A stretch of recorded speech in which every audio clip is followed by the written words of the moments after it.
can play from the beginning.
So this last beat was, for example, the ring modulation section, and Stockhausen died while I was sitting down to write this beat.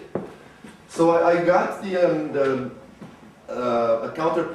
rows from the 12-tone rows from Mantra, and I put them in counterpoint, and then I modulated them instrumentally in to get this more melancholic part, like a little minute funeral music for Carl Hyde.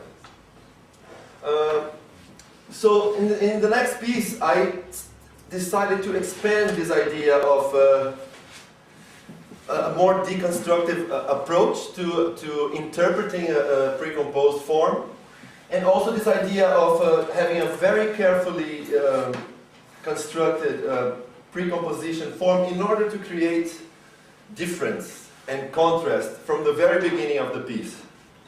So in this next piece, the orchestra piece called Memoria Immobile.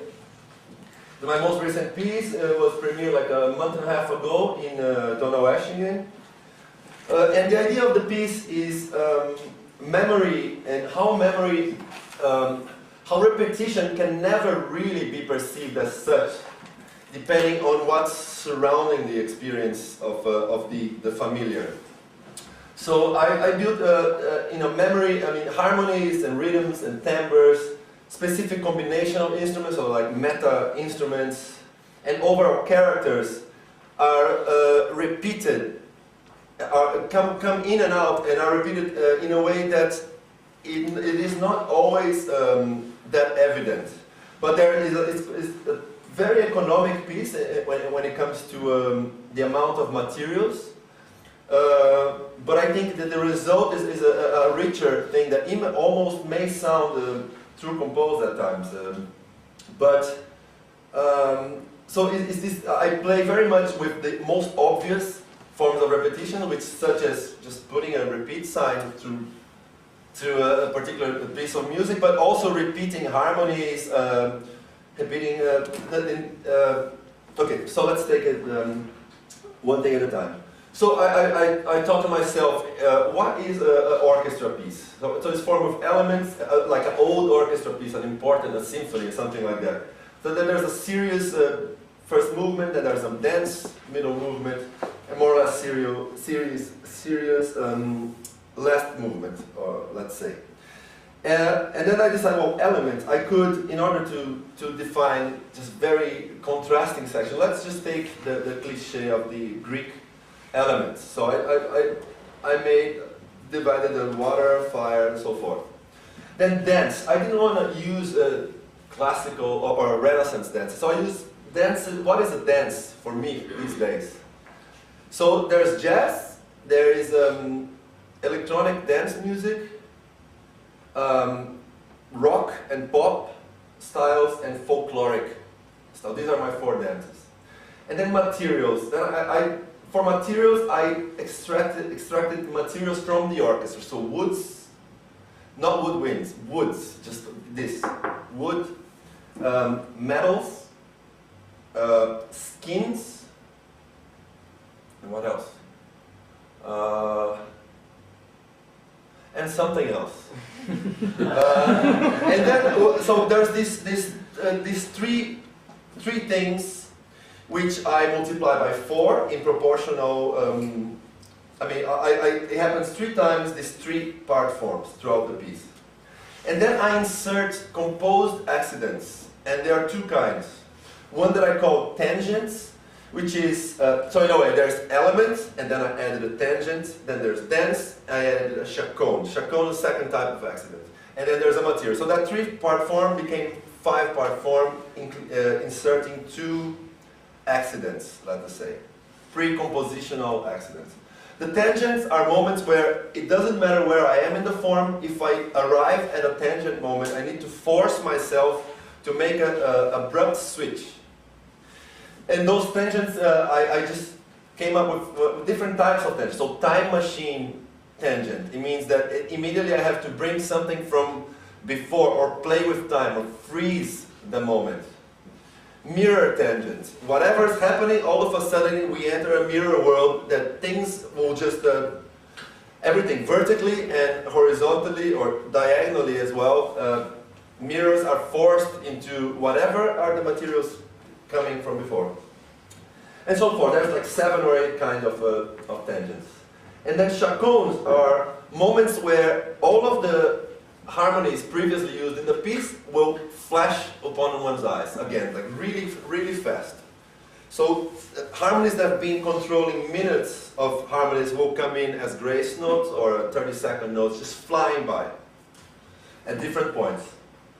So there are those local tangents, but because the form, like in the other piece, the large form is proportionally equal to the microform, there are also big sections, a big tangent section and a big chaconne section, where we basically remind ourselves of all of the chords of the piece, but in a more stretched and maybe a more substantial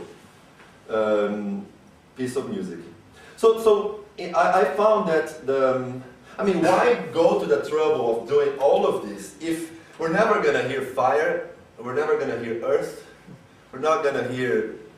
The point for me was, I remember once sitting in a talk with composer Michel Jarrel, a Swiss composer, and he said, in a similar problem like that, someone asked, he said, well, if we are here in this room, and the room catches on fire, and I say, okay, everyone, let's leave the room, and there's two doors there, it's not really difficult to do, is it? But if we are in a room with no doors, and the room catches on fire, and I say, let's get out of the room, all of a sudden we need to start to think, how are we going to get out of the room? And the mind will work in a different way in order to find unique ways to solve unique problems. So this kind of it's not even a method, this form of a game to come up with a piece helped put me in places that I wouldn't have not find myself otherwise.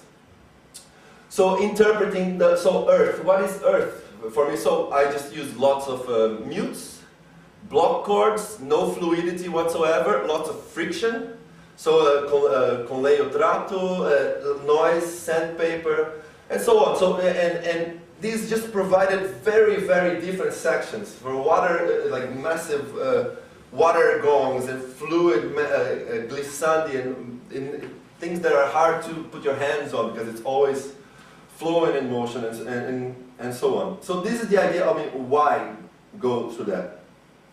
And I think we can listen to the piece now. So all of this will be I never expect also the listener to be going through this. I think I went through this.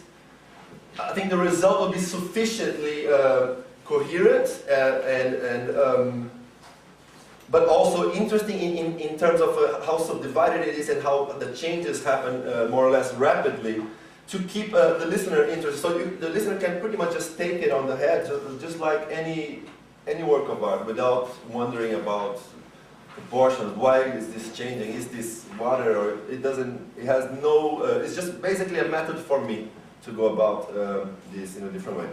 So now we'll hear the entire piece, and then we can do some questions. So this.